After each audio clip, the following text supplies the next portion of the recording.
This is just a sample of the audiobook. To get the complete audiobook, access the link posted in the first comment.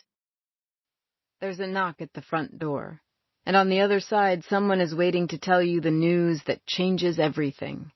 On television, it's usually a police chaplain or a firefighter, maybe a uniformed officer from the armed forces. But when I open the door, when I learn that everything is about to change for me, the messenger isn't a cop or a federal investigator in starched pants. It's a 12-year-old girl in a soccer uniform, shin guards and all. "Mrs. Michaels?" she says. I hesitate before answering, the way I often do when someone asks me if that is who I am. I am, and I'm not. I haven't changed my name. I was Hannah Hall for the 38 years before I met Owen, and I didn't see a reason to become someone else after. But Owen and I have been married for a little over a year, and in that time I've learned not to correct people either way, because what they really want to know is whether I'm Owen's wife.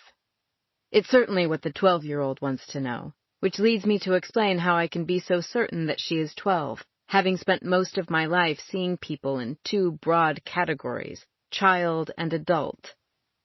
This change is a result of the last year and a half, a result of my husband's daughter, Bailey, being the stunningly disinviting age of 16.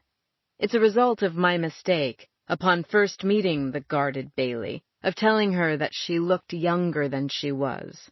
It was the worst thing I could have done. Maybe it was the second worst. The worst thing was probably my attempt to make it better by cracking a joke about how I wished someone would age me down. Bailey has barely stomached me since, despite the fact that I now know better than to try to crack a joke of any kind with a 16-year-old. Or, really, to try and talk too much at all. But back to my 12-year-old friend standing in the doorway, shifting from dirty cleat to dirty cleat. "Mr. Michaels wanted me to give you this," she says. Then she thrusts out her hand, a folded piece of yellow legal paper inside her palm. Hannah is written on the front in Owen's writing. I take the folded note, hold her eyes.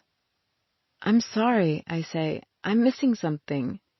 Are you a friend of Bailey's?" "Who's Bailey?" I didn't expect the answer to be yes. There's an ocean between 12 and 16, but I can't piece this together.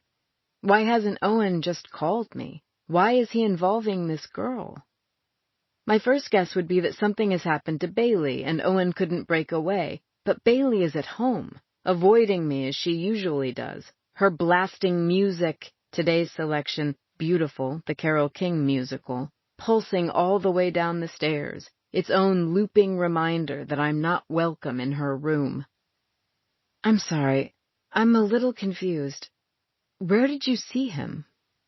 "He ran past me in the hall," she says. For a minute I think she means our hall, the space right behind us, but that doesn't make sense. We live in a floating home on the bay, a houseboat, as they are commonly called, except here in Sausalito, where there's a community of them, 400 of them. Here they are floating homes, all glass and views. Our sidewalk is a dock. Our hallway is a living room. "So you saw Mr. Michaels at school?" "That's what I just said." She gives me a look, like, where else? "Me and my friend Claire were on our way to practice, and he asked us to drop this off. I said I couldn't come until after practice, and he said fine. He gave us your address." She holds up a second piece of paper, like proof. "He also gave us $20, she adds. The money she doesn't hold up. Maybe she thinks I'll take it back. "His phone was broken or something, and he couldn't reach you. I don't know. He barely slowed down." "So, he said his phone was broken?" "How else would I know?" she says. Then her phone rings. Or I think it's a phone until she picks it off her waist and it looks more like a high-tech beeper. Are beepers back?